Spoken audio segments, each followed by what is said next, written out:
Hello everyone, and welcome to today's session.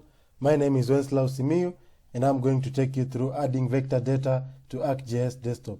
In this case, we are going to be using ArcMap. So vector data is simply a representation of the world using points, lines, and polygons. So let's take a scenario where we have two scales. So the first scale, we're going to look at the small scale where we can look at the country Kenya. So Kenya as a country can be represented as a polygon, and then the roads in Kenya can actually be represented as lines, and we can have schools in Kenya represented as points. In the other scenario where we have a large scale map and we're focusing on a school, for instance, we can have the school represented as a polygon, we can have the pavements in the school represented as lines, and we can have trees in the school, for instance, represented as points. So today we are going to actually add data of Kenya. We are going to focus on Kenya as a polygon, and then we are going to focus on roads in Kenya, and we are going to focus on schools as points. And therefore, we have to actually add this data as shapefiles, all right? So shapefiles is just a simple non-topological format for storing the geometric location and attribute information of geometric features. So these features can actually be represented by the points, lines, and polygons, which we've talked about. So where do we get these shapefiles? So you can actually have a couple of sources where you can actually get this data. So let's actually look at some of these sources.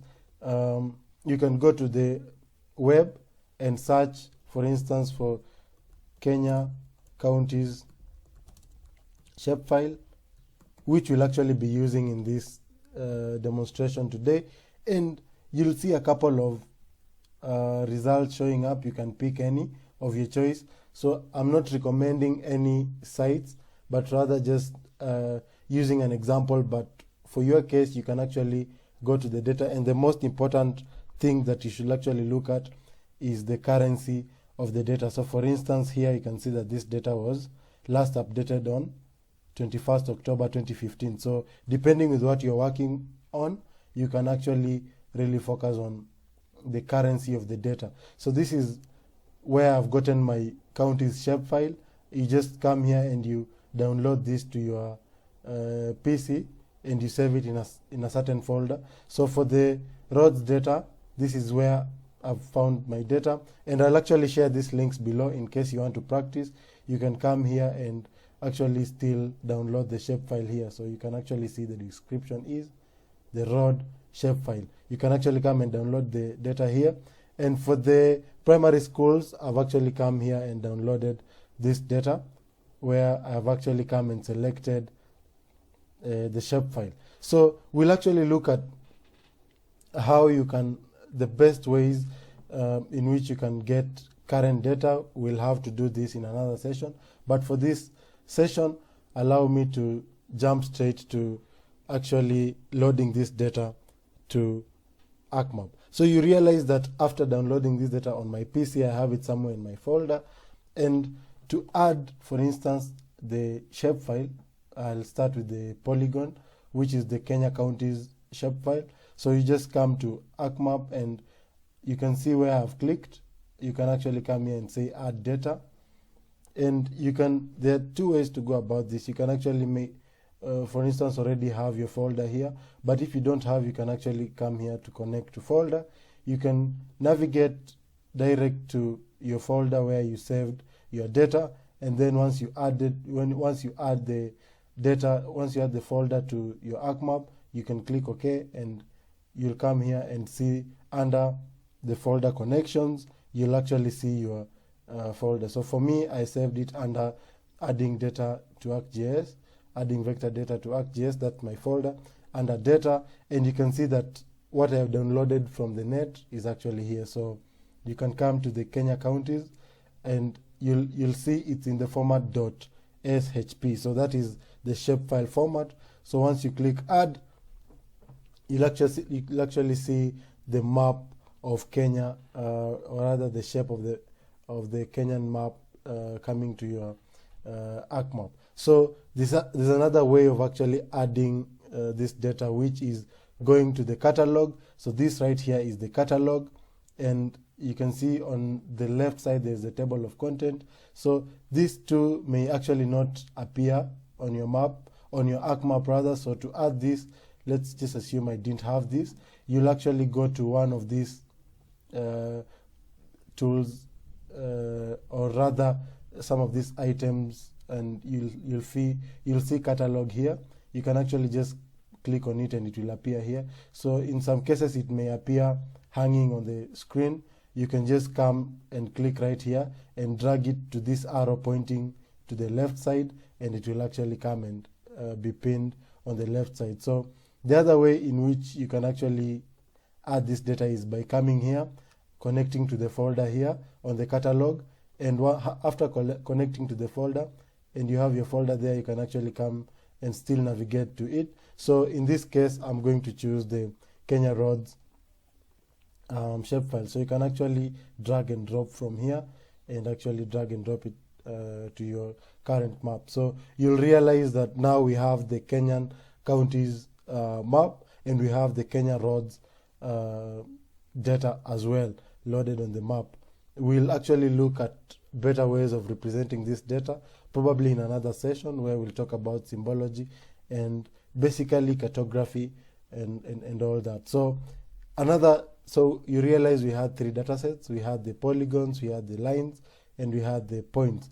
So the points, as you know, can actually be represented still in the format of shapefiles, and you can actually still drag and drop and add this to the map the way we've done for the Kenya roads. But I'd like us to take another approach where we actually look at this data having come in Excel, for instance. So you'll realize on the web, when I was downloading my data, there was the option for actually downloading a spreadsheet. So I downloaded this spreadsheet and it came to my PC in the format of a CSV file, which is actually in Excel. So we'll have a session where we'll actually look at the various ways of getting data from Excel to ArcMap. But in this session, let's actually deal with this CSV file. So one of the easiest way I like to add this data to my map is, first of all, just right-clicking and then exporting this data to a geodatabase. And you realize there's a couple of options here, but I choose geodatabase. So what is a geodatabase? You may wonder. So a geodatabase is just a database, but designed to store, query, and manipulate geographic information, or rather spatial data. All right, and it can also be called a spatial database. So we'll actually have a session where we really go into detail about what a geodatabase is and what format it takes. But for now, let's actually go ahead and create the and export the Excel CSV to a geodatabase. So you'll actually come here, and after right-clicking to the geodatabase, you'll actually come here and select geodatabase. But you realize that we have not created a geodatabase. So let's actually just real quick create a geodatabase. So we've decided we want to work on this folder. So you can just come here and right-click and create a new file geodatabase. And it's always good practice to work with a geodatabase, because you realize that this data is not saved anywhere. We've just picked it and added it to the map. But if you want to add this data to a place where you can easily access it, then you'll need to create a geodatabase and add all this data in the geodatabase. So I'm just rushing through, but I'll actually take time in another session and just go through analyzing the different vector data sets, and also analyzing what a geodatabase is, and also analyzing the different ways of adding Excel data to your ArcMap. So for now, we've created the geodatabase, and you can see it actually saves itself as the format .gdb, and you can actually now come back here and export this CSV file to a geodatabase, and we're actually now going to convert it to a table that our ArcMap can understand. All right, so I select the geodatabase in the output location, and then I can say, let's call the output table schools in Kenya. So another thing to note is this name cannot have spaces, and you'll need to maybe use an underscore like I've used in my case to save this your data. So I've just added it, and it will take some time to actually load, and once it's done, it will be added to the map. So you'll realize it's now finished and it's added it, but it adds it as a table. So you can actually come to this table right here, and you can open it to see how your data looks like. So you realize there is X, Y, and these are the coordinates that we'll actually use to add this data to our map.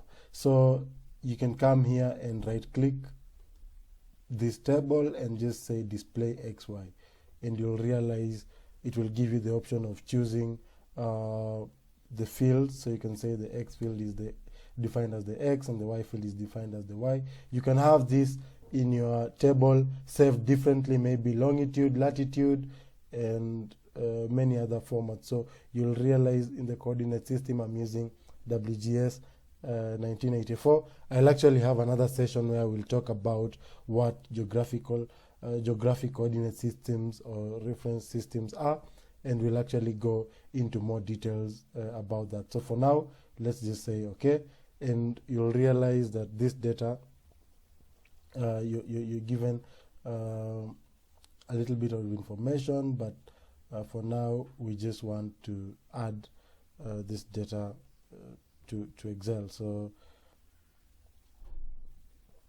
I come here and I select the X, I select the Y, and yeah, I believe this should do it for us. That does it. So I don't know why the pop-up was coming up, but it's just more information about this functionality. So having added that data, you can actually see that we have the shapefiles, we have the polygon, we have the lines, and we have the points, but this is really a noisy map, and that's why we'll have another session where we'll actually just talk of the different cartographic skills of probably generalizing, among other things. So as I said earlier, you'll realize that this data may not be in a place where you can actually retrieve it.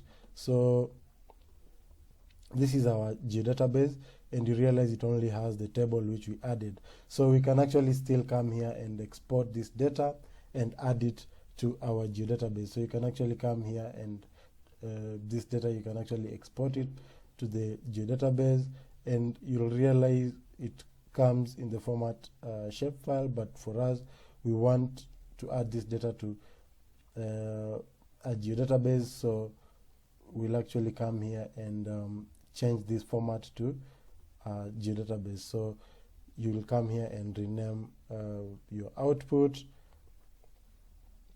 and say, for instance, we want to call these schools, and you actually come and say save. So once you say okay, this data will actually be added to your geodatabase. So you can either add it as a layer on the map. For now, let's just say yes, and we can now remove the layer that is not on our